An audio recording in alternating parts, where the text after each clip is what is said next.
અહીંયા શ્રી રાણામામા સાહેબનું આ મંદિર તો તમે જોયું જ હશે, પણ શું તમને એનો ઇતિહાસ ખબર છે? ચાલો આજે જણાવું તમને. નમસ્કાર, તમારું નામ? જગદીશભાઈ. જગદીશભાઈ, તમે અહીંયા કેટલા વખતથી આવો છો? 40 વર્ષથી અમે આવી છીએ. મારા મેરેજ ન તો 20 વર્ષ થયા, પણ હું આવું છું અહીંયા. હા, તળાવે પાળે આવું ને ફરવા, તો દર્શન કરવા તો આવું. હું લગભગ 25 વર્ષથી 5 વર્ષ. હું છેલ્લા 22 વર્ષથી આવું છું. મામા સાહેબનું મંદિર છે, પડતો આપે એમ છે, મનોકામના પૂરી કરે મામા સાહેબ. હાજરા હજુર છે અહીંયા. મામા સાહેબના રોજ દર્શન કરું છું, પગે લાગુ છું ને બહુ સરસ છે જગ્યા ને બહુ સારું છે. મામા સાહેબનો પરચો બધો સારો છે. તો આજે મારી સાથે જોડાઈ રહ્યા છે સૂર્ય તપસ્વી શ્રી ગંગાજળિયા બાપુ. જય રામા, જય રાણા. જય મામા.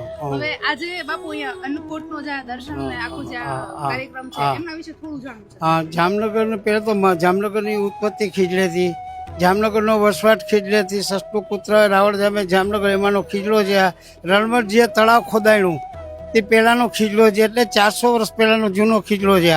આ મામા દેવનો એટલો પરસો છે, તમે જે માનતા માનો, જે તમારી મનોકામના હોય સફળ થાય છે. શ્રી રાણા મામા સાહેબ.